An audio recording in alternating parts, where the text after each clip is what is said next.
Bonjour à toutes et à tous. Nous allons commencer cette table ronde sur les forces et faiblesses de la France. Et je vais d'abord présenter les intervenants. Donc, je ne travaille pas à France Info. Je ne sais pas pourquoi. Je m'appelle Patrick Artus et je suis économiste et membre du Cercle des économistes. Et dans l'ordre que nous avons retenu, je ferai une introduction pour planter le décor. Ensuite, Xavier Rago, qui est président de l'OFCE et qui est là, parlera de la désindustrialisation, du retard sur le développement des nouvelles technologies, enfin deux autres points. Ensuite, Nathalie Chusseau et Jean-Paul Paulin, donc Nathalie est là et Jean-Paul est là, parleront des problèmes, essentiellement des problèmes du système éducatif, et Jean-Paul se concentrera sur l'enseignement supérieur. Ensuite, Kathleen Schubert parlera du retard dans la mise en place des politiques d'adaptation au changement climatique. Et enfin, pour clôturer cet échange, peut-être par une note plus optimiste que les autres, Antonin Bergeot, qui est au fond à gauche, se concentrera sur les problèmes de passage des innovations fondamentales, des innovations de rupture aux applications industrielles et d'autres points aussi. Voilà, donc je vais commencer. Donc, comme nous sommes 6, nous nous limitons à 10 minutes. Donc, je tiendrai l'horloge de façon très stricte. Je vais commencer par une introduction générale, et puis ensuite, chacun des intervenants approfondira le thème qu'il a souhaité développer. Donc, on connaît bien certaines des forces et certaines des faiblesses de la France. Donc, je vous rappelle les forces. L'énergie nucléaire, 85% de l'électricité, 60% du total de l'énergie, ce qui permet quand même à la France d'avoir une énergie peu chère et stable.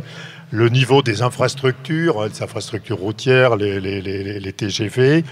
Le système de santé, bien entendu, qui a des difficultés, mais qui est quand même envié par beaucoup de pays.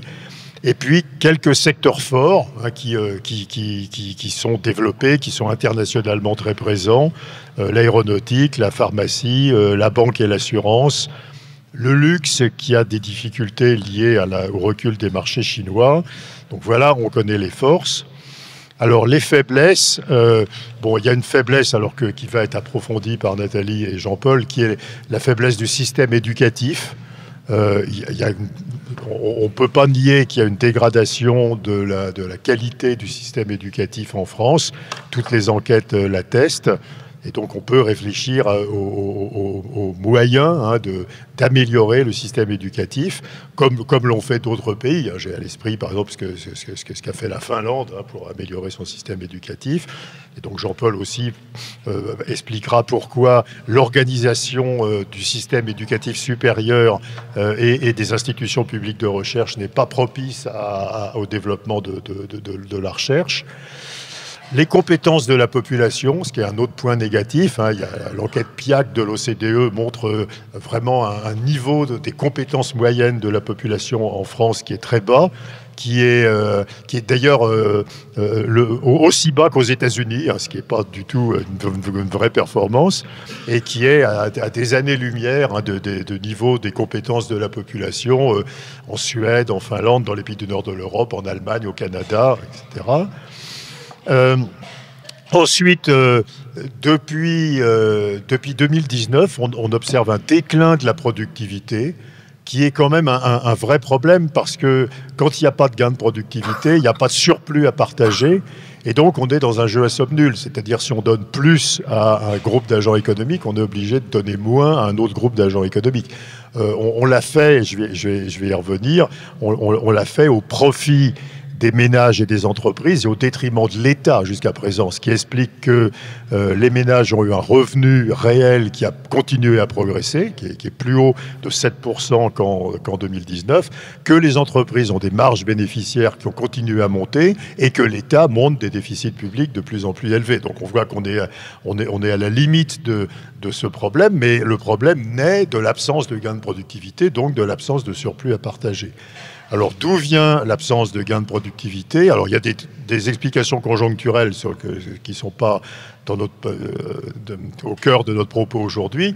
Il y a des explications structurelles, la faiblesse de la recherche-développement des entreprises, donc Antonin en parlera plus en détail, la faiblesse des investissements dans les nouvelles technologies.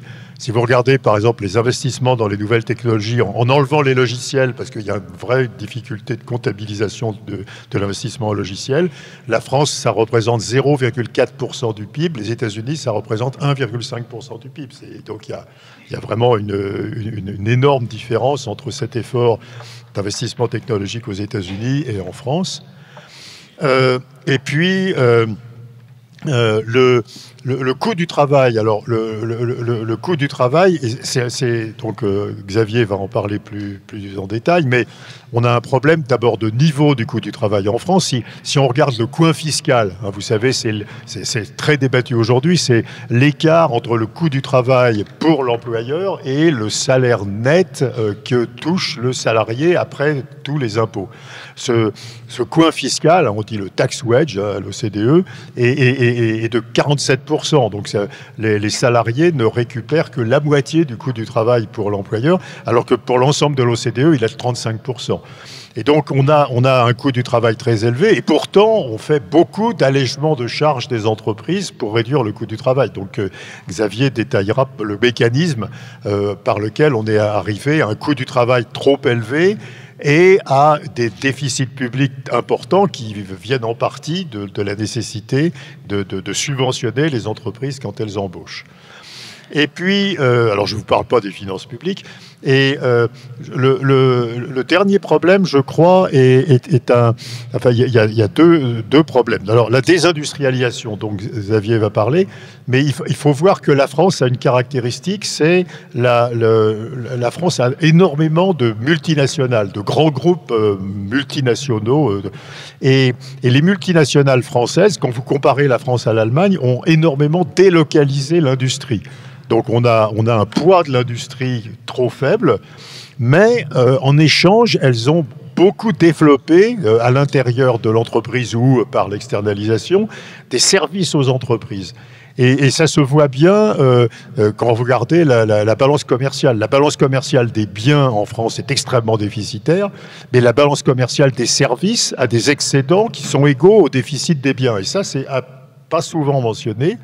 En réalité, on a une très forte spécialisation dans les services. C'est pas que le tourisme, c'est essentiellement les services aux entreprises, l'ingénierie et les services financiers et la banque. Et donc, on a vraiment une force qui est la spécialisation dans les services qui procurent des emplois qualifiés, mais qui ne sont pas de la même nature que les emplois industriels, mais c'est des emplois qualifiés aussi. Et pour finir, je voudrais évoquer un point général qui est que la France a manifesté systématiquement une forte préférence pour la consommation. Et d'ailleurs, vous voyez que toutes les politiques publiques sont évaluées essentiellement en fonction de leur effet sur le pouvoir d'achat et la consommation. Et ça explique la générosité du système de protection sociale. La protection sociale en France, quand vous cumulez tous ces aspects, c'est plus de 32% du PIB. C'est l'énorme partie des dépenses publiques. Et ça explique l'insuffisance des investissements, en particulier des investissements en nouvelles technologies. Donc, je crois que cette préférence pour la consommation est exagérée. Il va falloir qu'on passe à une situation de préférence pour l'investissement pour corriger le degré très important de sous-investissement qu'on observe aujourd'hui. Voilà, donc j'ai abordé la plupart des points qui seront détaillés par les suivants. Et je passe tout de suite la parole à Xavier Arago pour une dizaine de minutes, qui part de la désindustrialisation et continue son raisonnement. Oui, bonjour, merci beaucoup. 3 points, j'espère, en 10 minutes. Alors, désindustrialisation, je vais parler un peu de finances publiques quand même, parce que c'est un peu d'actualité. Et nouvelles technologies, rapidement, un point de vue. Désindustrialisation. La France a des atouts importants, ils seront mentionnés par d'autres, hein. On a un niveau général d'éducation, de santé, on a des systèmes de protection sociaux qui permettent une certaine cohésion nationale, sociale à défaut d'être politique, certes. Mais néanmoins, l'histoire que je mettrais un peu dans le ton un peu long, depuis 20 ans du capitalisme français, il ne faut pas l'oublier, il faut se plonger dans ce temps long pour comprendre les difficultés qu'on a à résoudre aujourd'hui. C'est que la désindustrialisation qui a commencé à peu près au début des années 2000 est liée essentiellement à la gestion de la monnaie unique, l'euro, au début des années 2000. La France et l'Allemagne, qui sont des grands pays industriels dans les années 90, avec la même spécialisation industrielle, la chimie, l'automobile, la machine-outil, arrivent au début des années 2000 avec une zone euro qui est en cours de construction, avec des choix essentiellement politiques, légitimes, mais qui n'étaient pas en phase avec la réalité économique. L'Allemagne, au début des années 2000, est en forte récession du fait de la réunification allemande, qui a coûté très très cher à l'Allemagne. L'Allemagne de l'Ouest a reconstruit l'Allemagne de l'Est avec un montant qui était 50% de son PIB. C'est 3 fois l'entièreté de la dette grecque, pour vous donner. Donc elle arrive au début des années 2000 très affaiblie. C'était l'homme malade de l'Europe, selon l'expression. On fait la zone euro et il s'avère que, concrètement, la France est surévaluée par rapport à l'Allemagne. C'est-à-dire, on dit, bon, 1 franc vaut tant de Deutschmark, on fiche ça et on fait l'euro. Mais en fait, le Deutschmark était un peu sous-évalué du fait de cette récession des années 90. L'histoire des années 2000, c'est la restauration de l'économie allemande qui fait que l'Allemagne est un pays comme la France exportateur, même niveau d'exportation au début des années 2000, et à la fin 2010 et 2015 est une année spéciale parce que symboliquement, l'Allemagne a été un des pays le plus exportateur du monde devant la Chine en 2015. Les excédents commerciaux allemands, c'est-à-dire cette capacité d'exportation, représentent aujourd'hui 6% du PIB. J'aurais pas le temps de parler de la crise énergétique actuelle en Allemagne, hein. Il y a des problèmes conjoncturels. Et aujourd'hui, la balance commerciale française est à moins 2%. En 15 ans, la divergence a été colossale entre la France et l'Allemagne dans le tissu industriel. L'Allemagne s'est un peu désindustrialisée. Elle est passée de 20 à 15% à peu près de l'industrie dans le PIB. Et la France est passée à peu près de 18 à 9% aujourd'hui. Donc, qu'est-ce que ça veut dire surévaluer pour la France ? Ça veut dire que tous les biens allemands étaient moins chers et tout le travail allemand était moins cher. Et comment la France a répondu à ça ? Elle a répondu à ça quand l'évidence du décrochage avait lieu par des baisses de charges massives. Et je pourrais faire des chroniques politiques qui sont fascinantes, mais c'est un gouvernement socialiste, François Hollande, qui mène une politique de l'offre avec le CICE et qui dit il y a un coût du travail trop important en France, je vais baisser le coût du travail par des baisses de charges pour la compétitivité et l'emploi. Mais il y avait le mot compétitivité qui avait une compréhension, qui avait un problème de coût du travail par rapport aux autres pays européens. Symétriquement, l'Allemagne se rend compte du problème et un gouvernement de droite, Merkel, décide d'introduire un salaire minimum en Allemagne. L'Allemagne n'avait pas de salaire minimum. C'était les négociations entre les syndicats. Et les syndicats étaient contre le salaire minimum parce qu'ils avaient un pouvoir de négociation fort. Et l'Allemagne, dans un gouvernement de droite, a choisi d'introduire un salaire minimum pour aider les salaires à augmenter dans l'Allemagne de l'Est, qui était une zone faiblement syndiquée. Donc il y a eu un chassé-croisé politique qui a brouillé beaucoup de repères politiques dans l'époque. Mais la façon dont on a essayé de résoudre le problème de la désindustrialisation, ça a été par des baisses de coûts.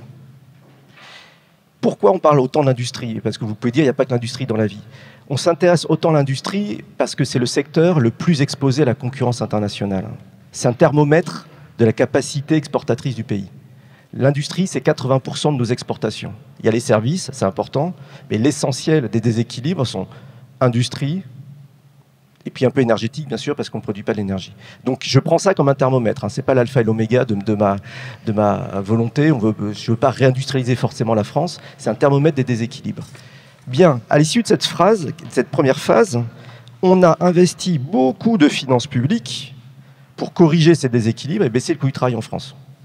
Et on a été par différentes baisses de charges, et puis on a aidé le coût du travail dans différents domaines aux entreprises, crédit impôt recherche, beaucoup de mesures transversales, des aides aux entreprises qui ont été chiffrées par le Sénat. Le chiffrage n'est pas bon, hein, c'est beaucoup plus compliqué que ça. Mais il y a eu beaucoup d'investissements des finances publiques autour de ce problème d'organisation de tissu productif qui a stoppé l'hémorragie. Mais avec un coût budgétaire très important. Et donc on arrive à un moment où on a des finances publiques déséquilibrées, qui soutiennent un tissu productif qui est relativement stabilisé, avec un tissu productif qui a une certaine dépendance aux aides publiques. Et qui a entraîné un sujet qu'on voit bien maintenant, qui est que le salaire minimum était relativement élevé par rapport à la moyenne européenne, le coût du travail était élevé, pour les raisons qu'a mentionné Patrick, c'est-à-dire qu'il y a les cotisations sociales. On fait des baisses de charges pour aider les entreprises, mais comme ça coûte très cher, on les concentre que sur les bas salaires. Et ça veut dire que les baisses de charges décroissent et disparaissent pour les salaires plus élevés. Ce qui fait que pour les entreprises, il y a maintenant de très fortes incitations à embaucher des bas salaires. Et ça coûte très cher d'augmenter les salaires pour les entreprises. Parce que quand vous augmentez les salaires, vous payez le salaire de l'employé. Et en plus, les charges augmentent parce que les baisses de charges diminuent. Donc vous payez beaucoup plus. Quand vous augmentez de 1 euro le salaire d'un salarié, vous payez beaucoup plus parce que vous payez de plus en plus de charges. Et donc le système productif français s'est concentré sur des emplois plutôt bas salaires, plutôt peu qualifiés, et ça a plutôt freiné, avec des bonnes intentions, la montée en gamme, la montée de l'innovation, la montée de la formation, l'investissement des salariés, la formation permanente, tout ce qui permet aux salariés d'apprendre dans l'entreprise, tout ça a été plutôt freiné par cette structure d'incitation qui était un peu court-termiste au fond. Et on sort de cette seconde phase, première phase des industrialisations, deuxième phase politique publique pour lutter contre la désindustrialisation. On sort de cette seconde phase avec un budget déséquilibré et deux, plutôt des incitations pour le tissu productif français à être plutôt bas salaire et pas à monter en gamme. La troisième phase commence, il faut que tu me dises, comme il reste 3 minutes. Tu as encore 4 minutes. 4 minutes, bien. La troisième phase, c'est une phase qui commence, et là je vais me concentrer sur les finances publiques, et là ça va être la partie la plus triste de mon discours. Là c'est optimiste avant, hein, je tiens à vous le dire. La dernière phase, je dirais, donc la chronique française, François Hollande investit dans la politique de l'offre, un gouvernement socialiste, il promet l'inversion de la courbe du chômage, vous vous souvenez, avec la politique qu'il menait, c'était impossible. Donc c'est un suicide politique, il ne peut pas se représenter. Les Français ne comprennent plus du tout la narration, le décalage entre les actions et les faits. Vous avez vécu cette période comme moi. Arrive Emmanuel Macron. Et Emmanuel Macron arrive dans un... Je ne veux pas personnaliser les politiques, hein, c'est pour avoir une date qu'on connaît tous sur une séquence. Après, je laisserai chacun caractériser plus finement la politique. Mais en 2017, ce qui se passe, c'est que, la gestion de la crise et de la politique de l'offre par François Hollande a abouti à, souvenez-vous, des hausses d'impôts très importantes, des soutiens aux entreprises très importantes. Et ce qui se passe en 2017, de 2017 à 2019, les impôts français sont très importants par rapport au reste de la zone euro. C'est l'héritage de François Hollande. Les aides aux entreprises sont aussi importantes, donc on stoppe l'hémorragie, mais on arrive avec des impôts élevés, mais grosso modo un budget plutôt équilibré, mais avec des aides aux entreprises importantes. De 2017 à aujourd'hui, ce qui s'est passé, c'est qu'il y a des politiques systématiques de baisse d'impôts qui ont eu lieu sans baisser les dépenses.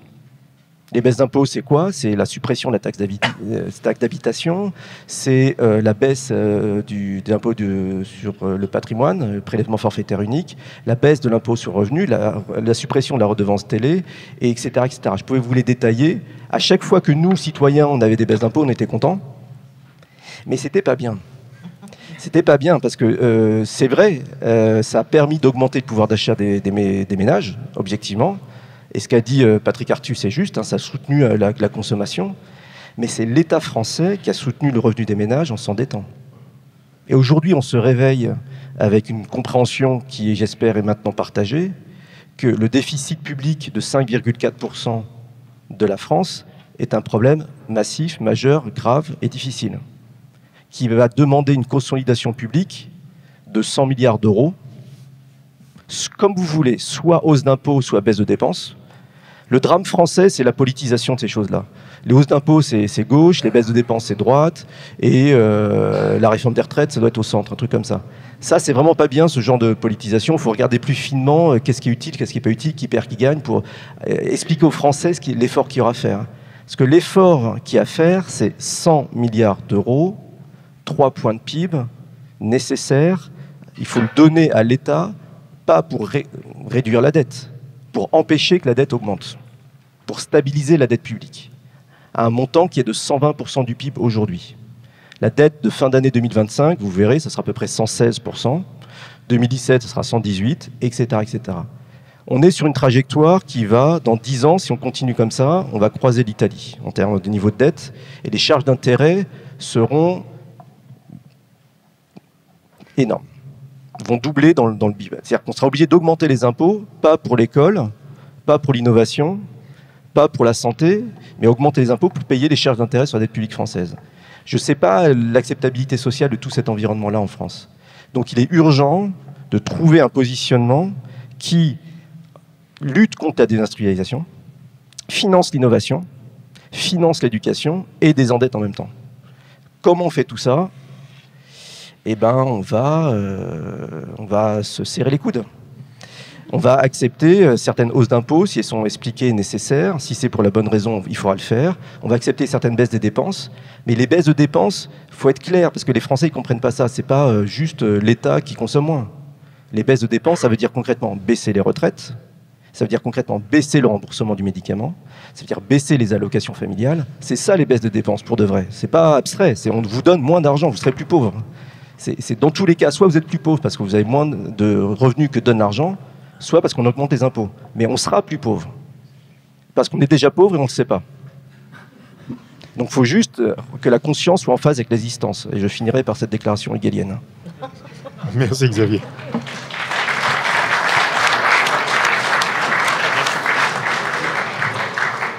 Donc nous passons maintenant à la partie qui va se concentrer sur l'éducation, qui va être encore plus gai que ce qui précède. Et donc Nathalie Chusseau, qui est professeure à l'Université de Lille, va commencer, et Jean-Paul Paulin se concentrera, qui est professeur émérite à l'Université d'Orléans, continuera en se concentrant sur les problèmes de l'éducation supérieure et de la recherche. Donc Nathalie, à toi pour 10 minutes. Alors moi, je vais me concentrer sur les compétences et je vais vous montrer que effectivement notre pays est en proie à de multiples transitions. Alors transition écologique, choc démographique. Vous le savez qu'on a un vieillissement de la population qui est marqué avec une baisse de la natalité très importante depuis maintenant 2 ans et puis une augmentation de l'espérance de vie. Donc tout cela va peser sur notre système de protection sociale avec à la clé le fait que nous allons devoir travailler plus longtemps et donc adapter les compétences de chacun tout au long de sa carrière. Si j'ajoute à cela, alors on a désindustrialisé, donc on essaie maintenant depuis un certain nombre d'années de réindustrialiser, ce qui est plutôt une bonne nouvelle parce que on peut créer en tout cas on devrait pouvoir créer à terme des gains de productivité. Le problème c'est que on est face à des enjeux énormes en matière de compétences parce que comme on a désindustrialisé, on a fermé massivement des formations industrielles alors, depuis le début des années 90 et on a des besoins croissants immédiats et auxquels on a beaucoup de difficultés à répondre. À cela s'ajoute effectivement la question de la révolution numérique, en particulier la question de l'IA générative. Alors il y a beaucoup de discours, vous en entendez. Le vrai sujet, c'est qu'on voit bien que ça va transformer massivement les métiers, voire certaines tâches au sein des métiers. Et ce qu'on anticipe, c'est qu'il y a des métiers qui risquent de disparaître, d'autres qui évidemment vont être créés. Toute la difficulté est de savoir quels sont les métiers qui vont disparaître, quels sont les métiers qui vont être créés pour adapter, encore une fois, les compétences de la population aux besoins des entreprises. Alors vous avez différentes études, mais tout aussi, alors certaines sont assez désespérantes. Par exemple, Goldman Sachs vous explique qu'il y aura 300 millions d'emplois qui pourraient être détruits dans le monde, remplacés par l'IA générative, 25% détruits en Europe, 25% aux États-Unis. Et puis, alors évidemment, il y a des emplois détruits, il y aura des emplois créés. Et puis, par exemple, le Forum économique de Davos vous dit qu'on aurait 83 millions d'emplois qui seraient effectivement supprimés et seulement 69 millions qui seraient créés. Alors, pourquoi, effectivement, moi, je vais être clair, je suis un tout petit peu pessimiste sur notre capacité à relever le défi des compétences?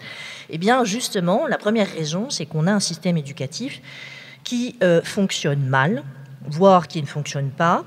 Et Patrick l'a dit, toutes les études internationales montrent une dégringolade dans les classements internationaux, que ce soit PISA ou TIMSS, de la France depuis une vingtaine d'années.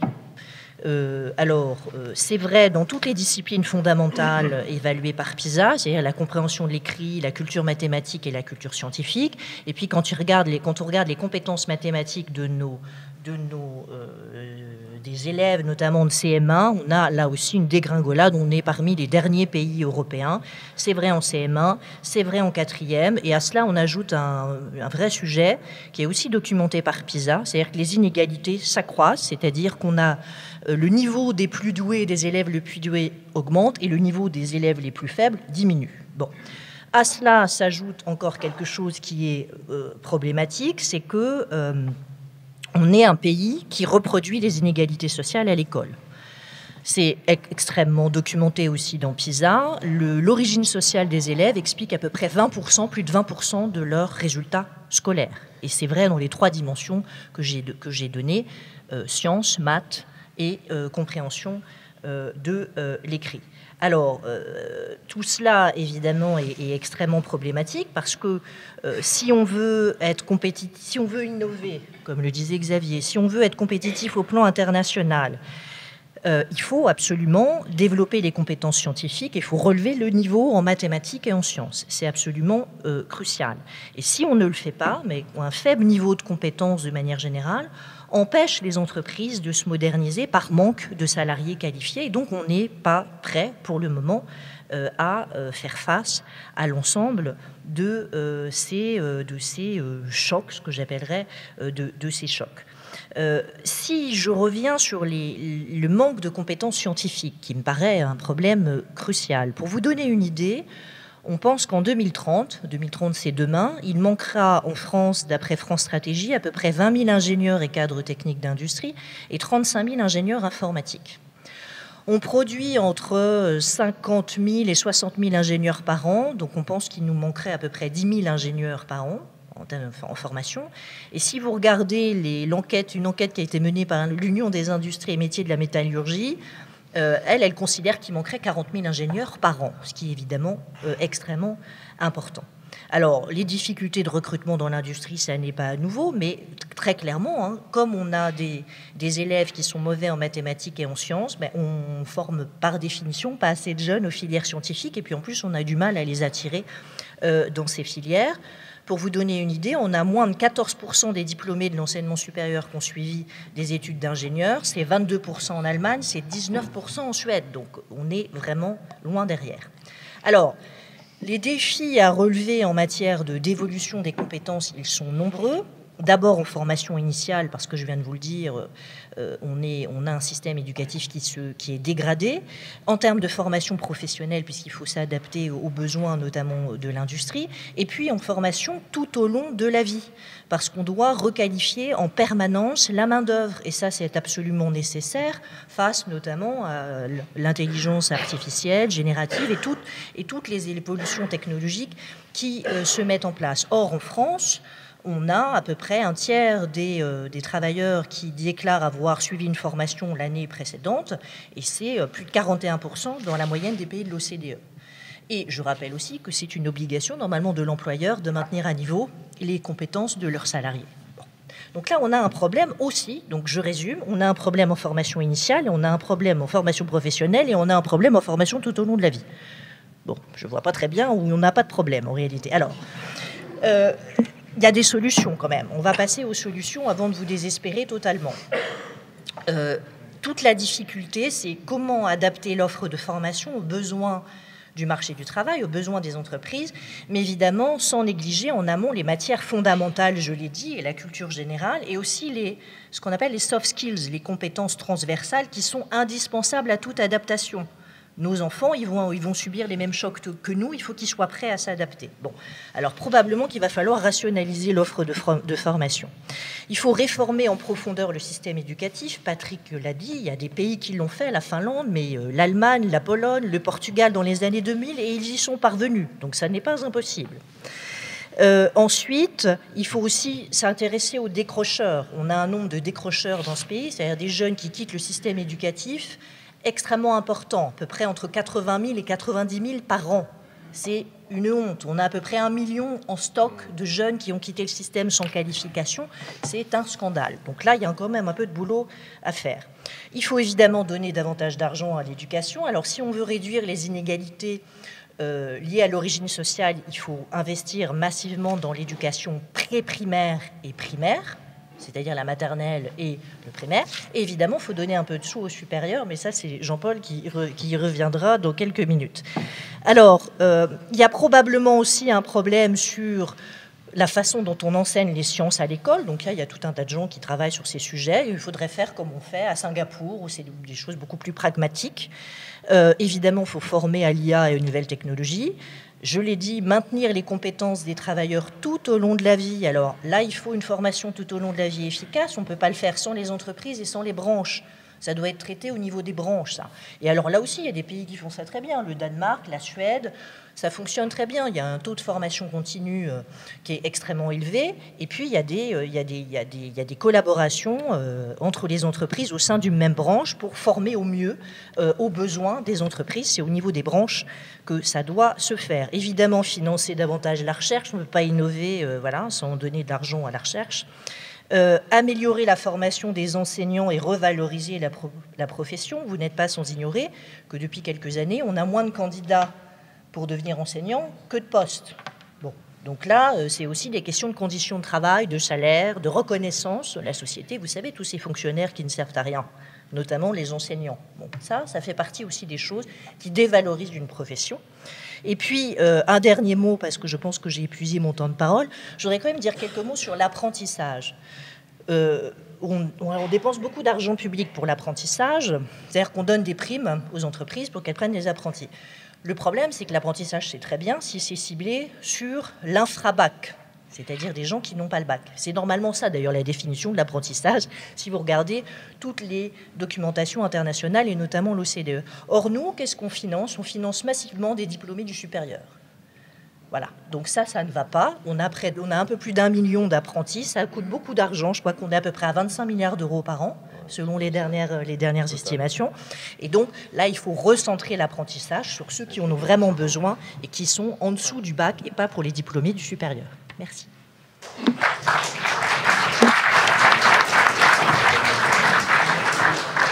Merci Nathalie. Donc je tiens un jour les additions du besoin de réduction des dépenses et de besoins nouveaux. Donc Jean-Paul, tu vas sans doute contribuer à cette addition lourde en parlant des besoins de l'éducation supérieure et de la recherche publique. Non, je ne vais pas demander la charité. Pour l'enseignement supérieur, c'est plutôt une question d'organisation.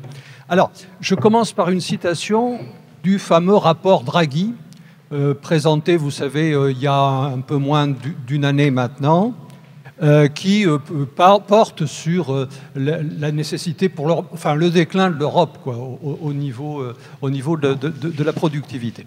Alors, dans son chapitre sur les recommandations pour essayer justement de faire rebondir la productivité, Draghi dit ceci: la recherche et l'innovation sont les principaux moteurs de la productivité et du bien-être de la population. Alors, ça implique d'abord, effectivement, qu'il y ait des moyens, probablement que l'Europe... Là, le rapport Draghi, c'est au niveau européen. Évidemment, moi, je vais vous parler de la France. Donc, ça implique effectivement des moyens, et de ce point de vue, c'est vrai qu'il y aurait beaucoup à faire. Je n'ai pas en tête d'ailleurs les chiffres, enfin les comparaisons entre les différents pays sur la recherche au niveau public, du secteur public, et au niveau des entreprises. Hein. Mais en gros, c'est pas bon dans les deux cas. Alors, d'une part, il y a effectivement cette question des moyens, puis d'autre part, il y a l'organisation de ce secteur de la recherche et de l'innovation qui pose problème. On peut avoir des organisations inefficientes, et c'est le cas. Je vais essayer de vous en convaincre. C'est le cas vraiment en France. On a un système de recherche et d'innovation qui repose sur un triptyque qui est tout à fait unique. Peut-être il y a un certain nombre de pays marginaux où ils ont essayé de nous copier bêtement, j'allais dire. Mais enfin, globalement, le triptyque en question, il est singulier par rapport aux grands pays dont on fait partie. En effet, ce triptyque, c'est université d'un côté, grandes écoles de l'autre, et enfin, les grands organismes. Vous avez une séparation entre les universités et les grandes écoles, et vous avez peu de liens entre universités, grandes écoles et les grands organismes. Voilà. Alors, je vais y venir. C'est un produit de l'histoire. Il se trouve qu'à la Révolution française, je crois que c'est la Convention de 1793, a aboli les universités. Napoléon a essayé de reprendre ça en créant une sorte d'université royale ou une grande école, qui est devenue d'ailleurs l'école polytechnique. Mais au fond, on est resté avec, sans université, ou avec des universités qui fonctionnaient soit moins bien, soit pas du tout. Sur l'ensemble du pays, on s'est rattrapé évidemment ensuite, mais ce clivage université, grandes écoles est resté comme vous le savez. Et puis, pour ce qui est des grands organismes, alors, il y en a toute une liste, hein, c'est le CNRS, c'est l'INRA, c'est l'INSERM, c'est l'IRD, l'Institut de recherche sur le développement, c'est le CEA, etc. Et il y en a encore bien d'autres. Et ces grands organismes, ils ont été créés à l'après-guerre dans la perspective de la reconstruction du pays. Donc, deux questions. Pourquoi ce clivage entre universités et grandes écoles, et qu'est-ce que ça implique? Je parle du point de vue de la recherche donc, et de l'innovation. Et puis, d'autre part, cette coupure entre les universités, mettons, et les grands organismes. Alors, l'orientation dans l'enseignement supérieur, il est vraiment fait, il s'opère vraiment en dépit du bon sens. En gros, ce que vous faites, c'est que pour les lycéens qui ont le mieux réussi au lycée, dans l'enseignement secondaire, ceux-là vont sans doute aller vers une école. Alors je dis, c'est pas tous, hein, heureusement pour les universités, mais une grande partie d'entre eux vont passer par les classes préparatoires aux grandes écoles, ce qui leur permettra d'intégrer des écoles dans lesquelles, alors d'une part, certains vont échapper à la voie, mettons, industrielle. Ils deviendront, de toute façon, ils auront effectivement des emplois de haut niveau, mais il est clair que le plus souvent, ils n'auront pas d'initiation à la recherche et ils n'auront pas l'incitation à le faire. Alors, et a fortiori, ils n'auront pas d'incitation à rentrer dans les métiers de la recherche, étant entendu que ces métiers de la recherche sont fortement dévalorisés Je devrais ajouter que les doctorats sont mal reconnus dans notre pays, à la différence d'un certain nombre d'autres pays, par exemple l'Allemagne, où le doctorat est considéré comme un diplôme important. Donc, voilà pour les grandes écoles. Alors, ceux qui ne vont pas rejoindre cette filière des grandes écoles, alors ceux-là, qui ne sont pas tous des bons, ils vont aller en université. Une fois que vous avez le baccalauréat, en gros, vous avez un droit à entrer dans l'enseignement supérieur. Parcoursup, vous savez, c'est devenu quelque chose d'important, qui essaye de filtrer. Mais enfin, au bout du compte, si vous n'avez rien obtenu, dans un premier temps, on va se débrouiller pour que vous puissiez avoir une place dans une filière, qui peut-être pas la filière, évidemment, que vous aviez choisie au départ. Et bien sûr, ces étudiants auront en plus un encadrement qui n'aura rien à voir avec l'encadrement qu'on peut avoir dans des écoles, dans les classes préparatoires. Et j'ajouterais, mais Patrick m'a interdit de parler des IUT, ce qui me frustre beaucoup, mais je vais lui accorder le bénéfice de la présidence. Pour regarder cet exposé en moins de 3 heures. Oui, parce que j'ai un discours très, très typé sur les IUT, mais voilà. Donc, c'est même, oui, enfin, c'est franchement, c'est très paradoxal. Donc, voilà. Donc, d'une certaine façon, on va mettre dans les universités qui sont c'est là où se trouvent les formations longues conduisant pour partie à la recherche. Or, justement, les universités reçoivent finalement un certain nombre d'étudiants qui, évidemment, ne pourront pas mener une telle carrière. Alors, ce tableau un peu noir, voire excessif, mérite d'être relativisé. Dans les écoles de très bon niveau, c'est vrai qu'il y a un rapport à la recherche. Dans les écoles d'ingénieurs, certaines écoles d'ingénieurs sont en lien direct avec des laboratoires de recherche. Mais c'est évidemment pas le lot de toutes. Nathalie a parlé des déficits en étudiants correctement formés, enfin, dans l'industrie, hein, pour être embauché dans l'industrie.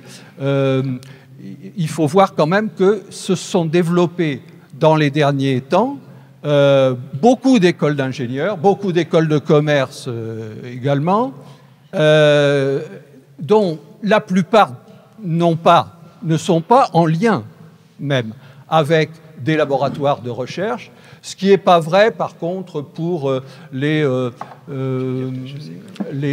écoles internes aux universités, hein, où là effectivement il y a bien un lien qui correspond. Je ne parle même pas des écoles de commerce, où là, en dehors de 3, la recherche, on fait semblant. Bon. Donc, il est bien clair que s'il faut former des chercheurs, ce système n'est pas du tout... Tu vas déjà me couper, non? Ah bon. Non, là, tu exagères. Donc, j'en viens tout de suite à mon deuxième point. Jean-Paul, il faut arrêter. Oui, d'accord. Alors, mon deuxième... Bon, c'est cette coupure entre universités, grandes écoles et les grands organismes. C'est très étonnant. Je me suis amusé à interroger des copains anciens présidents d'université. Tous me disent qu'ils ont souffert durant leur présidence dans ces rapports entre les grands organismes. À Orléans, on a un campus CNRS qui jouxte le campus universitaire. Mais on a des problèmes avec le CNRS parce qu'ils n'ont pas les mêmes priorités, parce qu'ils n'ont pas les mêmes gestions, tout simplement, et les mêmes personnels. C'est-à-dire que vous avez des carrières qui se font au CNRS qui n'ont rien à voir avec les carrières dans le supérieur, par exemple. Bon, il y aurait plein de choses à dire sur ce point.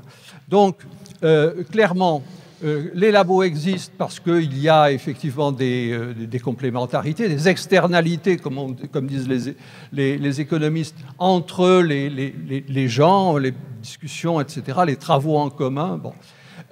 Or ça, en gros, ça se fait jamais, enfin, ou très peu, entre les grands organismes, il faut voir, bon, aussi ça mérite d'être relativisé, et les universités, et c'est une perte très importante.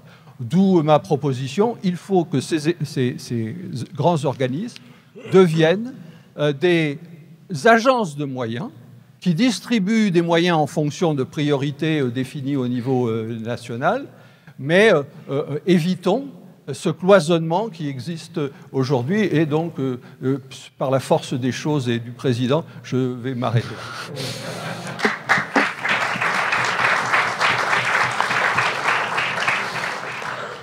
Donc on progresse toujours dans l'optimisme. Et alors donc je passe la parole à Kathleen Schubert, qui est professeure à Paris 1 et à l'École d'économie de Paris. Alors je vais aller vite. Non, je me 10 minutes. Je me 10 minutes. Donc je vais achever de vous accabler. J'ai peur. Il y a Antonin après. Oui, mais Antonin va faire le truc plus sympa, non? Non. Donc j'ai peur d'achever de vous accabler, mais je veux vous parler d'un problème qui, pour une fois, n'est pas spécifique à la France, donc plutôt, je vais vous passer plutôt dans le cadre européen, qui est en fait les conséquences du réchauffement climatique et du fait qu'il faut aussi préparer sérieusement, que c'est vraiment un des défis qui va se poser pour les années et les décennies à venir.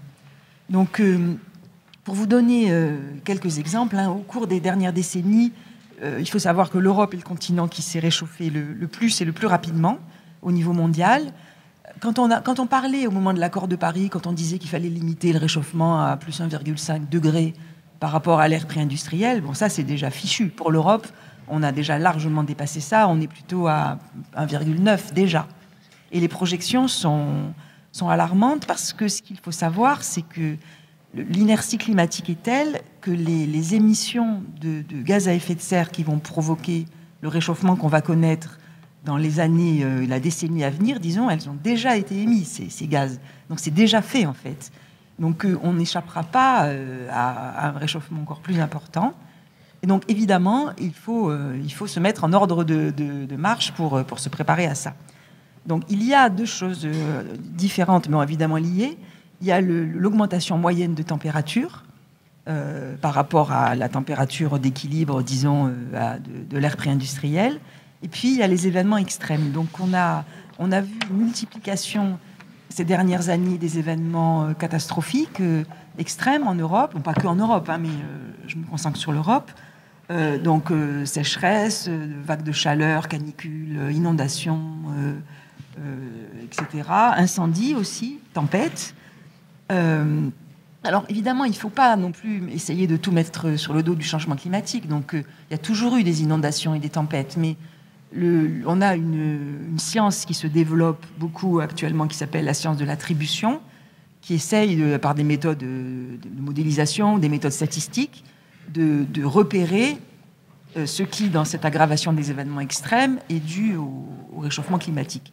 Et donc il y en a une bonne partie, bien sûr, qui explique cette aggravation. Donc,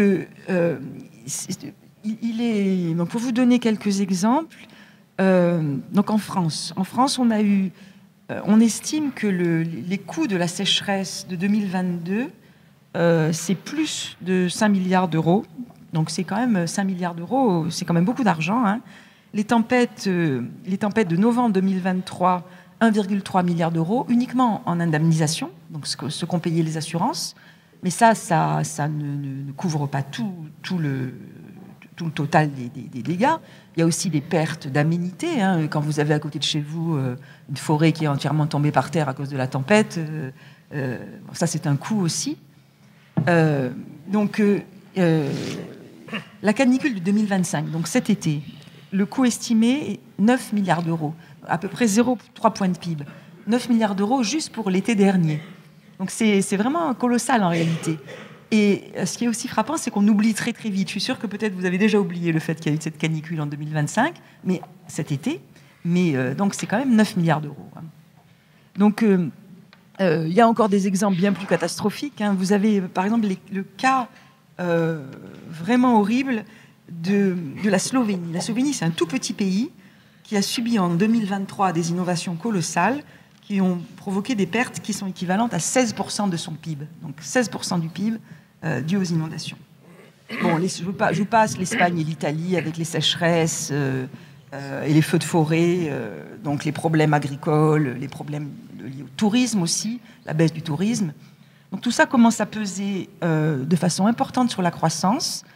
Si vous regardez les travaux que fait la Banque de France, par exemple, la Banque de France fait des stress tests climatiques, et vous verrez que donc, dans ces stress tests, on commence à considérer que ces événements extrêmes et cette hausse des températures, ça devient un déterminant majeur en fait de la croissance économique future en Europe. Donc, pour venir un peu aux impacts macroéconomiques, ah oui, juste un truc que je voulais vous dire. Donc les prévisions de la BCE, pour rester sur la BCE, pensent que cette accumulation de chocs extrêmes pourrait créer d'ici à 2030 une perte d'environ 4 points de PIB et demi. Ça veut dire l'équivalent de la crise financière de 2008. Donc c'est très important. Donc les impacts économiques de ces événements, de ces hausses de température, bon, vous les imaginez bien. Du côté de l'offre, donc il y a d'abord des secteurs extrêmement touchés, donc l'agriculture en particulier, qui est extrêmement touchée par les sécheresses, aussi les inondations. L'agriculture est très, très sensible, évidemment, au climat, donc est exposée à des pertes considérables. Il y a aussi des pertes considérables, enfin, c'est moins important, mais dans le secteur de la production d'énergie, l'hydroélectricité, le nucléaire, des destructions d'infrastructures, des routes, des ponts, des réseaux électriques. Ça coûte très, très cher de reconstruire ces infrastructures. Ça entraîne des ruptures de chaînes logistiques, ça entraîne donc au niveau des territoires touchés des problèmes massifs, et puis c'est coûteux. Donc du côté de la demande, il y a des problèmes évidemment liés au tourisme. Les régions touchées en Espagne, en Grèce, en Italie cet été ont été très défavorisées sur ce plan-là. Et puis il y a cette augmentation des incertitudes et des risques qui font que ça freine l'investissement dans les endroits touchés. Il y a des problèmes sur les prix, donc les canicules, les sécheresses agricoles provoquent des augmentations des prix agricoles qui peuvent se répercuter ensuite dans les prix de l'alimentation, devenir une cause d'inflation en fait. Les finances publiques sont touchées, il faut reconstruire, il faut investir pour reconstruire, et c'est de l'investissement qui n'est pas de l'investissement productif en fait, c'est juste pour reconstruire. Donc si on avait pu l'éviter, ce serait évidemment mieux. Les assurances commencent à être vraiment paniquées face à cette montée des températures, cette recrudescence, face à cette montée des événements extrêmes. Ça leur coûte énormément d'argent. Il y a certaines zones qu'elles refusent d'assurer. Et encore, on estime qu'à peu près la moitié des dommages, des catastrophes sont assurés. Donc, ce n'est pas beaucoup. Mais il y a vraiment un problème du côté du secteur de l'assurance qui est très, très préoccupé par ça. Etc. Donc vous avez beaucoup de conséquences macroéconomiques directes, globales. Ensuite, vous avez les conséquences locales. Donc ces événements extrêmes, ces canicules, ces sécheresses, ces inondations, cette montée des températures, ça touche différemment les différents territoires au niveau local. Évidemment, si vous êtes près de la mer, vous êtes plus susceptible d'être affecté par des inondations, des remontées d'eau salée, la montée des eaux, le recul du trait de côte, etc. Donc il y a des zones inondables, il y a des zones plus ou moins soumises à la sécheresse, le sud de la France, le sud de l'Europe. Donc vous voyez bien qu'il y a des caractéristiques locales. Les montagnes aussi, les zones de montagne qui connaissent donc la fonte des glaciers, l'effritement des blocs rocheux qui dégringolent. On a vu ça cet été, le fait qu'il n'y a plus de neige en hiver, donc moins. Et donc, problème pour leur activité économique, le ski. Donc les territoires spécifiques sont impactés différemment. Et donc il y a besoin vraiment de regarder au niveau fin, au niveau local, ce qu'on peut faire en matière de politique économique. Et puis il y a aussi des variations importantes le long de l'échelle des revenus. Donc ça aussi, il faut regarder de façon très fine qui sont les gens qui sont affectés. Est-ce que c'est plus spécifiquement les agriculteurs, les pauvres, bon. Donc il faut regarder vraiment finement, c'est pas évident, pour pouvoir donc mettre en place des politiques publiques adaptées pour tout ça. Donc ces événements sont hétérogènes, hein. Il y a vraiment besoin de politiques non seulement nationales, mais aussi locales assez fines. Alors, ensuite, si on se projette dans l'avenir, donc il va falloir mettre en place des politiques d'adaptation. Il faut s'adapter. De toute façon, comme je vous disais, les émissions qui vont causer ces événements dans les années à venir et le réchauffement qu'on va connaître maintenant, on les a déjà émises. Donc il faut juste s'adapter. Là, on ne peut rien faire contre ça. Et pour s'adapter, c'est assez compliqué parce qu'il faut décider, en fait, il faut qu'on ait une réflexion au niveau de la société, soit au niveau national, soit au niveau local, ça dépend des problèmes, sur ce qu'on veut absolument protéger et conserver tel quel, et ce qu'on accepte de transformer. Donc, par exemple, est-ce que vous voulez absolument protéger les villas du Cap Ferré ? Enfin, je vous dis n'importe quoi, hein. Je ne suis jamais allée au Cap Ferré. Mais si vous décidez qu'on veut ça collectivement, alors il faut probablement construire des digues pour les protéger. Mais ça va coûter beaucoup d'argent. Vous voyez, bon, ça c'est un exemple.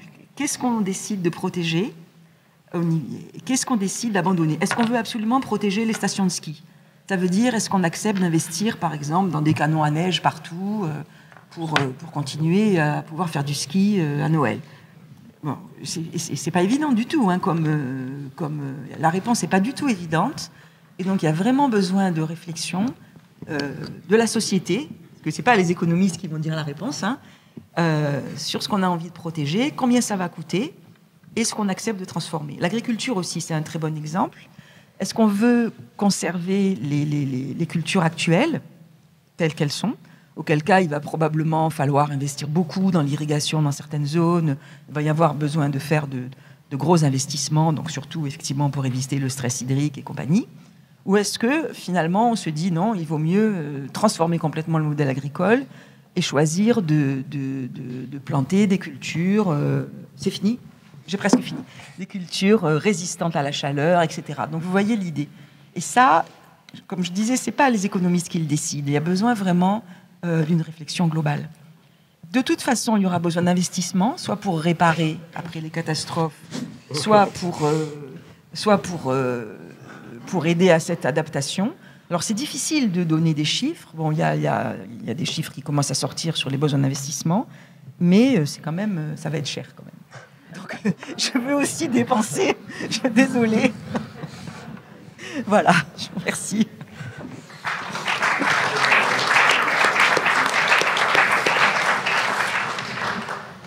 Pour finir, Antonin Bergeaud, donc, qui est prof à HEC et qui travaille aussi à la London School of Economics, donc sur l'innovation et d'autres problèmes. Antonin, c'est à toi pour 10 minutes. Oui, bonjour à toutes et tous. Bon, alors, une table ronde, quand c'est moi qui dois être l'optimiste, c'est que vraiment, on est sur une série très déprimante, parce que ce que je vais dire n'est pas non plus hyper réjouissant, mais on va essayer de parler un peu de solutions.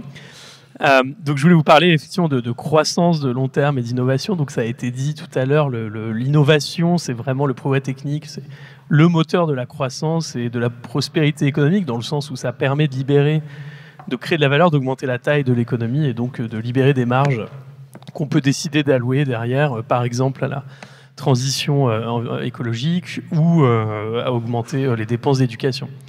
Le problème auquel on fait face, et c'est le rapport de Mario Draghi qui a été évoqué, commence par ce graphique. En fait, si on regarde la croissance européenne, mais en réalité la France est très représentative de l'Europe de ce point de vue-là, par rapport à la croissance américaine, en fait, si on regarde l'évolution du produit intérieur brut, on voit sur longue période, sur les 70 dernières années, un rattrapage important qui fait suite évidemment au grand retard accumulé après la Seconde Guerre mondiale.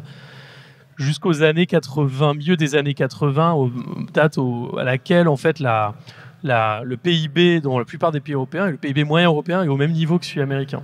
La France a même une productivité, une efficacité de son travail qui est nettement supérieure à ce moment-là à celle des Américains. On est à peu près en 85, et depuis, ça s'est stabilisé à peu près jusqu'au milieu des années 90, et depuis le milieu des années 90, en fait, ce qu'on voit très nettement dans cette courbe, c'est que l'écart augmente chaque année, à peu près à hauteur de 1% par an d'écart qui se rajoute, de sorte qu'aujourd'hui, on a un écart de PIB par habitant, donc un écart de taille de l'économie, si vous voulez, par rapport aux États-Unis, en France ou en Europe, qui est le même que celui qu'on avait en fait, au milieu des années 60, fin des années 60. Donc on a vraiment suivi un retour en arrière de ce point de vue-là. Et donc pourquoi ?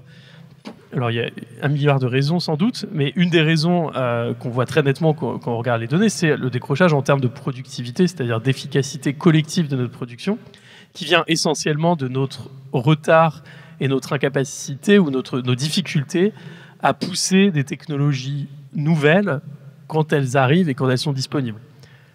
Très concrètement, sur la période de décrochage récent, ce qui s'est passé, c'est que l'Europe et la France en particulier n'ont pas pris le virage de l'informatique puis du numérique au bon rythme. C'est-à-dire qu'on a fini par adopter, évidemment, dans la production des outils informatiques, on a fini par informatiser toute la logistique dans les chaînes de production, etc. Mais ça a été beaucoup plus lent qu'ailleurs. Et pendant ce temps-là, aux États-Unis, les entreprises sont allées beaucoup plus vite que nous. Elles ont créé de la croissance qui a été assez modeste au niveau américain aussi, mais qui a permis quand même d'augmenter très nettement la richesse du pays.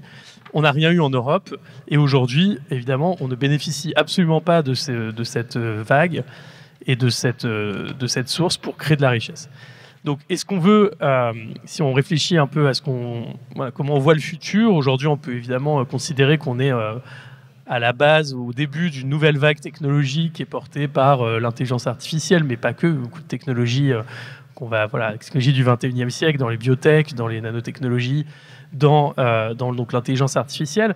Si on fait un état des lieux aujourd'hui, une photographie du niveau où on en est en Europe par rapport aux États-Unis et maintenant à la Chine, qui est devenue l'autre grande zone de production de l'innovation de frontières, eh ben, on a là un constat un peu déprimant pour le coup, puisque l'Europe est complètement absente de la production de ces technologies. On peut prendre plein d'exemples, mais sur la plupart des cas, sauf exception, l'Europe produit à peu près 10% des brevets mondiaux aujourd'hui dans les technologies de rupture de demain, et y compris dans l'intelligence artificielle, alors que la Chine et les États-Unis, en gros, se partagent 70% de la production mondiale. Donc on est très loin derrière pour des zones qui font quand même, grosso modo, en tout cas l'Europe et les États-Unis, à peu près la même population et un PIB pas comparable du coup, mais qui est quand même proche. Donc, pourquoi ? La première chose qu'on voit dans les données également, c'est que les dépenses de recherche et développement, et là ça va être très vrai en France, sont bien inférieures collectivement à celles qu'on a aux États-Unis. On dépense en Europe 2,2% du PIB, c'est le même chiffre en France à peu près, par an qu'on dépense en recherche et développement. Ça fait à peu près 50 milliards, non un peu plus maintenant, 60 milliards d'euros par an en France. Si on était au même niveau que les États-Unis, on dépenserait 3,5%, c'est-à-dire un point de PIB en plus, un peu plus qu'un point de PIB en plus, c'est-à-dire 30 milliards d'euros en plus. C'est 5 ou 6 CNRS, pour vous donner une idée de la taille de l'écart qu'on a par rapport aux États-Unis. Donc vous voyez ce qu'on pourrait faire comme recherche, en plus, qu'on pourrait produire comme innovation si on dépensait autant que les États-Unis. Évidemment, les États-Unis, on peut dire que c'est un modèle qui est très éloigné du nôtre, c'est compliqué. La Suède dépense 4% de son PIB, plus en recherche et développement. L'Allemagne dépense, malgré toutes les difficultés qu'on a vues en Allemagne, dépense 3,4% de son PIB. Donc la France est très en retard de ce point de vue-là. Et elle entraîne un petit peu l'Europe, alors avec d'autres pays, l'Italie, l'Espagne, qui dépensent encore moins, ce qui fait que l'Europe collectivement dépense assez peu en recherche et développement. Alors, comment on fait pour monter à un niveau supérieur ? Le problème, c'est qu'évidemment, je pense qu'on a assez clairement parlé des difficultés budgétaires. L'État ne va pas investir 40 milliards par an dans la recherche et développement. Et en fait, si on décompose ce chiffre de dépenses en R&D et qu'on compare qu'on regarde la partie publique et la partie privée, on se rend compte que la différence est intégralement concentrée dans la partie privée. On a des dépenses publiques de recherche et développement qui passe par le financement de laboratoires, qui passe par le CNRS et d'autres institutions, qui est comparable à ce qu'on voit à peu près partout dans les pays qui sont producteurs de technologie, et notamment aux États-Unis. Donc l'État dépense beaucoup, et ce que je dis est vrai en France comme en Europe, c'est les entreprises qui ne suivent pas. Les entreprises, derrière, ne récupèrent pas, d'une certaine manière, ces dépenses d'une manière aussi efficace que ce qu'on verrait aux États-Unis. Ce qui est à la fois une bonne et une mauvaise nouvelle, parce que la bonne nouvelle, c'est que la question, elle n'est pas forcément budgétaire. On n'a pas besoin de dépenser plus, on a besoin de dépenser mieux, de réfléchir à comment optimiser ces dépenses, qui sont quand même importantes. À peu près 1,1% du PIB en France, c'est de la dépense de R&D publique. Comment on fait pour que ces 1,1% entraînent avec eux une augmentation massive de la recherche et développement des entreprises, et si possible, dans les technologies de rupture, les technologies de demain, et pas, comme on a tendance à faire beaucoup en Europe, dans des technologies qui sont déjà bien établies, produites par des entreprises qui sont des grandes entreprises du secteur industriel, qui ont tendance à ne pas prendre beaucoup de risques et qui aujourd'hui subissent quand même de manière très claire la concurrence, notamment chinoise. Alors c'est une vaste question, mais il y a des solutions. Une première solution, c'est de regarder d'où sont les fuites, quoi. Pourquoi est-ce que ces dépenses publiques, elles ne se transmettent pas en dépenses privées? Il y a une première fuite qui est assez évidente, c'est que vous avez beaucoup d'entreprises innovantes et d'entrepreneurs innovants en Europe qui, lorsqu'ils commencent à réussir, lorsqu'ils commencent à grossir, dès qu'ils ont passé les premières étapes de la production de leurs idées, partent de l'autre côté de l'Atlantique souvent, mais aussi en Suisse, dans d'autres endroits, pour pouvoir développer leurs entreprises. En Europe, c'est compliqué de chiffrer exactement combien d'entreprises sont concernées, mais on estime que parmi les startups, en tout cas, il y en a à peu près 5-6% qui partent chaque année aux États-Unis. Et le problème, c'est que 5%, c'est déjà beaucoup, mais elles représentent 15% de la valeur créée en Europe. Donc c'est les meilleurs qui partent. Et elles partent pourquoi, si vous demandez? Alors évidemment, il y a plein de raisons, mais les raisons qui reviennent souvent, c'est difficulté à trouver des financements en Europe. Une fois qu'on a passé le stade initial, où on reçoit évidemment beaucoup d'aide quand on commence une entreprise, il n'y a pas tellement de problèmes de ce point de vue-là. C'était un problème à une époque. Maintenant, on a beaucoup de soutien quand on veut créer son entreprise, surtout si on fait de l'innovation. En fait, le problème, c'est qu'on atteint le stade où, notamment dans l'industrie, dans les biotech, vous avez besoin de lever 100 millions d'euros avec peut-être une dose de risque qui fait qu'aucune banque ne va vous suivre dans aucun pays du monde. Peu d'États ou aucun État n'a la capacité d'investir autant et n'ont pas forcément vocation à prendre autant de risques. Et donc, normalement, ce qu'il faudrait, c'est un troisième acteur qui est un acteur privé, un acteur avec des capital risqueurs qui viendraient justement investir dans ces entreprises. On en a en Europe, mais beaucoup moins qu'aux États-Unis, et c'est la raison principale pour laquelle les entreprises partent. La deuxième raison qui est évoquée par ces entrepreneurs qui partent, c'est la régulation. En Europe, est un frein à notre croissance. Mais ce n'est pas d'ailleurs tellement la régulation en tant que telle, c'est l'instabilité de la régulation. C'est le fait que vous n'avez aucune capacité de vision sur ce que vont être vos contraintes dans les prochaines années. Et ça, c'est un problème qui est beaucoup évoqué dans le rapport Draghi également, dont on a parlé, et qui me paraît être un problème assez compliqué, parce que si vous regardez ces régulations, en fait, à chaque fois, il y en a sans doute qui sont peu légitimes, mais en fait pas tant que ça. À chaque fois, ces régulations, elles viennent par exemple d'une volonté d'aller être plus acteur de la transition écologique. On va mettre en place des règles pour les entreprises. On va mettre des règles, par exemple, pour la sécurité alimentaire. On va rajouter des règles. C'est des choses que collectivement, on vote plus ou moins directement, sur lesquelles je pense qu'on est tous majoritairement d'accord. Mais ça s'empile et en fait, ça pèse sur l'activité des entreprises. Et le problème, c'est qu'on est un peu dans une spirale négative, c'est-à-dire qu'on veut préserver notre modèle de valeur, notre modèle social, notre modèle de régulation. On veut évidemment faire plus. Je pense qu'on est tous d'accord pour l'environnement en Europe. On veut éviter les scandales alimentaires, on veut éviter tout un tas de problèmes qu'on peut voir dans d'autres pays. Mais en fait, la manière dont on s'est protégé de ça pour protéger absolument le consommateur nous a enfermés dans une période de croissance faible qui fait que le coût de ces régulations devient de plus en plus difficile à soutenir. Et en définitive, on risque d'arriver à une situation où on devra renoncer de toute façon à une partie de ces valeurs parce qu'elles nous ont empêchés de créer suffisamment de croissance pour les financer. Donc il y a un arbitrage qui doit, à mon avis, être posé très clairement, c'est qu'est-ce qu'on veut. C'est un peu la même chose que pour l'environnement, donc ça vient de parler, c'est qu'est-ce qu'on veut faire, qu'est-ce qu'on veut préserver, vers quel modèle on veut aller. On peut garder le modèle actuel, il nous appauvrit, c'est pas clair jusqu'où on peut aller avec ça. On peut décider de le changer à la marge. Alors évidemment, on peut se dire qu'on va copier les Américains, ça marche bien, ils ont de la croissance, etc. Mais on est très différent des Américains. Et tout n'est pas parfait aux États-Unis, loin de là. Je pense que c'est une mauvaise idée de se dire qu'on va essayer de plaquer notre modèle sur les Américains. On peut aussi copier la Chine, mais là, c'est encore plus éloigné de notre modèle. Donc il faut qu'on trouve notre voie, mais il faut qu'on soit lucide sur le fait que les valeurs qu'on veut mettre en avant parfois coûtent. Et on ne peut pas tout avoir. On ne peut pas avoir de la croissance, on ne peut pas avoir l'environnement, de la sécurité, un modèle social qui protège beaucoup les consommateurs et les travailleurs, un niveau d'inégalité faible, etc. Alors, j'ai encore une minute. Une minute. Alors, pour finir un peu de manière optimiste quand même, j'avais promis, on a quand même des atouts en Europe et en France en particulier. Et l'atout principal qu'on a, c'est qu'en fait, on a quand même des entrepreneurs qui partent aux États-Unis. S'ils partent aux États-Unis, c'est qu'il y a des capitalistes, des capital risqueurs aux États-Unis qui investissent beaucoup d'argent dans l'innovation qui a été produite initialement en Europe. Donc si on arrive à les retenir, c'est une bonne chose, mais surtout on a quand même un terreau qui permet de créer ces entrepreneurs qui partent. On a, en fait, si on regarde même l'étape d'avant dans la chaîne de valeur de la technologie, on a de la production scientifique dans nos universités qui est encore complètement à la frontière mondiale.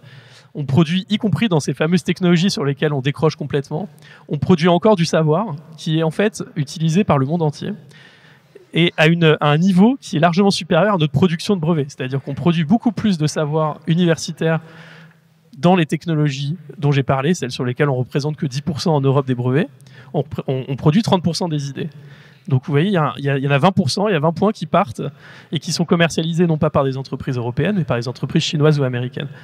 Il faut absolument qu'on arrive à rapprocher notre tissu industriel de ces idées, de ces universités et de ces laboratoires qui produisent encore aujourd'hui, et y compris dans l'intelligence artificielle, etc., des articles qui ont des impacts colossaux en termes de création de valeur dans d'autres pays.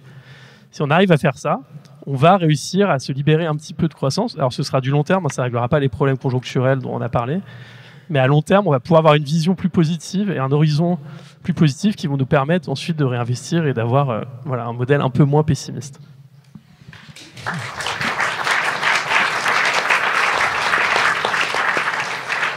Merci Antonin. Donc si j'essaie de synthétiser, avant de faire un très très rapide tour de table et de vous passer la parole, il y a un certain nombre de types de problèmes. Il y a des problèmes d'organisation, du système éducatif, et particulièrement sur les maternelles et le primaire, organisation de la recherche. Il y a des problèmes de régulation, régulation empilée, comme Antonin, sur la protection du consommateur. Il y a des problèmes financiers, la faible taille du capital risque en Europe. Il y a des problèmes de financement, le financement de l'adaptation qui est pas assuré, et le financement de la recherche, mais c'est plutôt la recherche privée, c'est plutôt les entreprises que l'État. Et alors, si je fais les additions, donc Xavier nous a dit qu'il fallait 100 milliards d'euros pour stabiliser le tournant public. Bon, mon estimation, c'est plutôt 120. Bon, enfin, bon, on va pas se battre à 20 milliards près. Il faut dépenser plus, suivant le rapport Draghi, sur le numérique, sur la transition énergétique, et particulièrement sur l'adaptation. Il faut dépenser plus sur l'éducation, il faut dépenser plus sur la recherche, et donc, et je ne parle pas du militaire, donc on arrive peut-être à 200 milliards d'euros de besoins, de besoins de réduction des dépenses ou de hausse des impôts pour financer ces nouveaux besoins et assurer la stabilité de l'endettement public. Donc peut-être je peux faire un très très rapide tour de table sur comment vous voyez ça, je veux dire, comment faire face à ce besoin considérable de financement, et puis je vous passerai la parole. Donc on va reprendre le même ordre, Xavier. Une minute. Oui. Il y a un diagnostic commun, il n'y a pas vraiment de problème économique, il y a un problème politique de décision sur tous les sujets de choisir. Discuter, prendre le temps, créer un consensus, choisir sur les finances publiques, sur l'environnement, sur l'innovation, sur les secteurs, sur le modèle éducatif. On a un déficit. Le déficit principal, c'est le déficit de décision publique. Et je crois, moi, en tournant autour du pot, c'est quelque chose d'encore plus compliqué, c'est l'organisation politique, je ne vais pas rentrer dans les détails, mais qui fait que sur tous les sujets, il y a un déficit d'expression des grands arbitrages dans lesquels la population puisse s'investir et se projeter dans l'avenir. Et ça crée un environnement hyper anxiogène, parce qu'on ne sait pas quelles sont les vraies options et qu'est-ce qu'après on choisit, on avance. Il y a un déficit de clarification des vrais enjeux et de l'espace délibératif pour que vraiment la démocratie puisse avoir tout sa capacité de mobilisation nationale, et au contraire, aujourd'hui, c'est plutôt un outil de fractionnement national. Donc je pense que c'est lié à nos institutions, mais ça, j'ai pas le temps de développer. Nathalie. Mais je partage totalement ce que vient de dire Xavier. Une remarque, on doit construire un budget, mais on ne construit pas un budget comme ça, de manière arbitraire, sans réflexion. Vous voyez bien que c'est totalement lié à la stratégie de politique économique et de développement que l'on veut mettre en place et au choix politique que l'on veut faire. Donc ça, c'est un premier point. Et alors, je vais me permettre d'augmenter ton décompte, parce qu'on a oublié d'ajouter à tout cela le coût de la dépendance, donc les dépenses de santé liées au vieillissement démographique qui vont exploser avec l'augmentation du nombre de personnes de plus de 80 ans. On a des projections démographiques assez... Donc j'en rajoute à ta barque, et je partage effectivement ce que vient de dire Xavier, complètement. La dépendance, ça va passer de 20 milliards à 30 milliards d'ici 90, d'ici 2030. Hein, c'est très rapide. Ouais. Jean-Paul. Oui. En fait, ces 200 milliards ou plus, il va falloir effectivement les financer. Et il se trouve que dans ce panorama, l'Europe, finalement, met une partie de son épargne à l'extérieur, c'est-à-dire vers les États-Unis. Et là, il y a un vrai problème à résoudre, qui pourrait être résolu par cette fameuse union des marchés de capitaux, Union européenne des marchés de capitaux. On dit aujourd'hui l'union de l'épargne et de l'investissement, précisément pour mieux fixer les choses. C'est-à-dire qu'il faut que notre épargne reste en Europe, plutôt que d'aller s'investir ailleurs. Et même, on pourrait espérer qu'une partie de l'épargne d'autres pays, mettons les États-Unis, puisse venir s'investir en France. Pour cela, effectivement, il faut qu'il y ait des possibilités d'investissement, et ça passe sans doute par l'union des marchés de capitaux, aussi par l'union monétaire, bancaire européenne, qui a un petit peu progressé tout de suite après la crise, mais qui finalement est restée à un stade préliminaire. Et voilà. Kathleen ?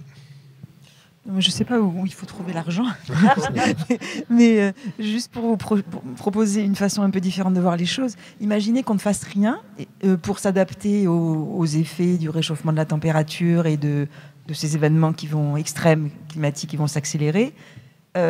Si on ne fait rien, ça va sans aucun doute coûter beaucoup, beaucoup plus cher que le coût des investissements qu'il faudrait faire pour s'adapter. Donc, vu comme ça, ça ne dit pas où c'est qu'il faut trouver l'argent, mais ça dit qu'il faut le faire. Voilà. Oui, il y a les travaux d'Adrien Bilal qui dit qu'un degré Celsius de réchauffement de la température de la planète, ça coûte 12 points de PIB mondial. Donc, l'investissement le plus rentable, c'est l'investissement qui évite le réchauffement. Et... Alors, moi non plus, je ne sais pas où trouver l'argent, mais... je pense que Xavier pourrait parler plus longtemps. Simplement, peut-être quelque chose qui est parfois moins présent dans les discours, c'est qu'une grosse partie des problèmes budgétaires qu'on a, pas que, mais quand même, est liée au fait qu'on a très peu de croissance. C'est-à-dire que la croissance vous permet de baisser le taux d'endettement de manière un peu indolore, de manière un peu mécanique. Si on avait aujourd'hui un niveau de croissance qui était ne serait-ce qu'un demi-point de plus que ce qu'on a aujourd'hui, on aurait, je crois, besoin de trouver 20 milliards de moins que les 120 milliards ou les 100 milliards qui ont été évoqués. Donc, il faut, quelle que soit la solution qu'on trouve, il faut absolument préserver les peu de leviers de croissance qu'on a encore, notamment dans l'innovation, dans l'éducation, lorsqu'on va réfléchir à la baisse des dépenses. Sur la croissance, je suis complètement d'accord. La croissance, c'est l'innovation, c'est les gains de productivité. c'est aussi les heures travaillées, donc c'est aussi l'âge de départ à la retraite. Alors, bien. Donc nous avons un quart d'heure pour les questions de la salle. Donc monsieur, il y a un micro. Alors, au devant, et tout derrière, on va commencer par devant. On va prendre 2-3 questions. Hein. Oui, bonjour. Merci tout d'abord pour la clarté de vos exposés. Je voulais demander si une politique migratoire qui serait basée sur des quotas, notamment par qualification et par secteur d'activité, comme il y a dans beaucoup d'autres pays, serait une des pistes possibles pour répondre au manque, au déficit d'ingénieurs dont vous nous avez parlé. D'autres questions? Monsieur, je ne sais pas où vous avez parlé. Oui. On va vous passer. Ce n'est pas une question, j'ai 4 points. Ouais, assez brièvement, s'il vous plaît. Bon, alors, le premier, ça concerne le déficit d'information dont M. Rago a fait état. Je ne pense pas qu'il y a déficit d'information. Il y a trop plein d'informations et des informations dont on ne sait pas si elles sont justes ou pas. On parle du déficit, mais comme étant catastrophique, mais d'un autre côté, on nous explique que c'est pire ailleurs, au Japon ou aux États-Unis, que finalement le déficit ne pose pas de problème étant donné qu'on emprunte facilement. Donc ça n'a pas l'air d'inquiéter ceux qui nous prêtent de l'argent. Donc voilà l'environnement informatif dans lequel on se trouve. Mon deuxième point, c'est sur le clivage des écoles et des universités. Moi, j'entends parler de ça depuis 50 ans. Vous n'avez pas mentionné le clivage des écoles, des universités avec les entreprises. Antonin l'a évoqué. Oui. Un autre point, c'est on n'a plus d'argent, mais on continue à en demander. Les universités veulent de l'argent. Est-ce qu'il est possible d'envisager de leur dire vous n'aurez pas plus d'argent, il faut que vous vous transformiez, c'est déjà le cas depuis 20 ans. Sans gagner plus, en travaillant plus et sans avoir d'argent supplémentaire. L'équation est irrésoluble. Et le dernier point, c'est sur l'éducation et l'innovation. Moi, j'ai fait mes études d'économie dans les années 60. Le professeur d'économie nous expliquait que la recette de la réussite en économie, c'était l'éducation et l'innovation. Alors, je ne sais pas, je me demande comment est-ce qu'on a pu en arriver où on en est aujourd'hui. Donc, nous notons. Je crois que monsieur derrière, et on va prendre deux questions encore et on va y répondre. Une question donc face à l'inaction des politiques, comme le disait justement la personne à la table, qui risque de conduire à une incapacité à rembourser notre dette publique.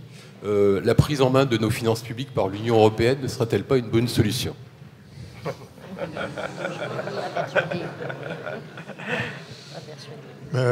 Derrière, et on va là... Bonjour, je vous remercie tout d'abord pour toutes ces informations. J'espère ne pas prononcer un gros mot, mais j'aimerais bien avoir votre avis sur la taxe Zuckman, sans trop politiser le débat, bien sûr. Et on va prendre une dernière question. Je crois que monsieur... s'il vous plaît, vous pouvez passer un micro. Bonjour, les réserves disponibles n'ont jamais été aussi importantes. Je crois qu'on a carrément des fiduciaires, enfin l'épargne des Français, hein, pour arrondir, je crois qu'elles ont dépassé 6 000 milliards d'euros. Comment peut-on faire pour les mobiliser? Moi j'ai de l'épargne, je suis prêt à la mobiliser, encore faut-il que ma banque fasse peut-être les bons choix, voilà, au lieu de placer, comme vous l'avez dit, M. Rago, pour, je crois, c'est 20 à 25% sur des fonds de pension américains. Voilà. Et c'est pareil pour les Européens. Merci. Bon, alors, les immigrés, les immigrés, Nathalie. Alors, effectivement, vous pointez le doigt d'un problème qu'on a en France qui concerne en fait le fait qu'on a majoritairement des immigrés plutôt non qualifiés, ou moins qualifiés, ou pas très qualifiés. Bon. C'est pas suffisant, c'est bipolaire. Hein, le niveau des immigrés nouveaux est plus qualifié que le niveau des Français. Oui, alors on est d'accord, mais enfin bon, quand même, c'est une récurrence qui dure quand même depuis un moment, et donc une des solutions. Vous voyez, l'Allemagne a fait notamment ce que vous avez dit, a été capable d'attirer dans sa population des immigrés ingénieurs, par exemple, ou médecins, et donc ça a plutôt bien fonctionné. Il n'empêche néanmoins qu'elle investit massivement dans la formation elle-même d'ingénieurs. J'ai dit 22% du supérieur. Donc il faut faire les deux, et pour la transition, on a aussi, parce qu'on a des besoins immédiats, une solution, c'est faire de la formation professionnelle qualifiante pour les ingénieurs. Et ça, on peut le faire. Ça marche assez bien. Il y a des écoles qui le font. En 3 ans, 4 ans, on est capable de faire ça. Hein, rapidement et de manière assez efficace. Mais vous soulevez un point qui est évidemment un vrai sujet. Qui veut répondre à la prise en main des finances du budget de la France par le CE ou l'Union européenne? Les questions sont toutes pertinentes. On a 2 minutes, ça va être très compliqué. Un, sur la prise en main par l'Union européenne. Il y a un thème général qui s'appelle le constitutionnalisme économique, qui est grosso modo, on sort du débat national, démocratique, des règles économiques qui s'imposent au pays. Que ce soit les règles européennes, qui ne sont pas mordantes en France, hein, il y a le traité de Maastricht, on devrait, pour satisfaire les règles européennes, avoir un budget qui réduit substantiellement le déficit. Les Allemands ont fait une option qui était de mettre dans la Constitution un quasi-équilibre des finances publiques qui s'imposait à chaque budget. La question qui nous est posée à nous Français, au-delà même de l'Europe, est-ce qu'on est prêt à se mettre d'accord pour mettre des règles européennes, des règles économiques dans la Constitution qui contraignent le débat parlementaire? Est-ce qu'on limite le souverain, le Parlement, et dans l'imaginaire français, c'est le peuple associé qui se représente, Rousseau, donc c'est vraiment la souveraineté propre, c'est le Parlement. Est-ce qu'on limite le Parlement pour des raisons économiques, parce que la question budgétaire est trop importante, et on se met d'accord pour se restreindre les mains politiquement? C'est très compliqué. L'Allemagne a réussi à le faire. C'était lié aussi à leur gestion de la Seconde Guerre mondiale, à l'appréhension d'une certaine culpabilité politique. Nous, on n'y arrive pas à le faire. Et on peut être beaucoup plus précis. Moi, je peux vous dire, il y a des lois pluriannuelles de financement. Elles ne sont pas mordantes. Le Parlement veut des lois annuelles et vote du budget tous les ans. Il ne veut pas lui-même se restreindre de dire, voilà, pendant 5 ans, je fais ça.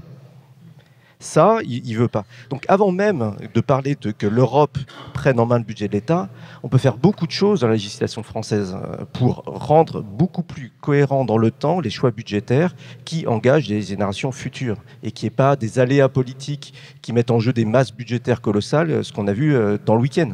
C'est incroyable par rapport aux enjeux des 5 ans à venir de consolidation. On a un déficit institutionnel. Est-ce qu'il n'y aura pas d'autres éléments que l'Europe pour résoudre ce problème-là, parce qu'on n'est pas capable de le faire? J'espère pas.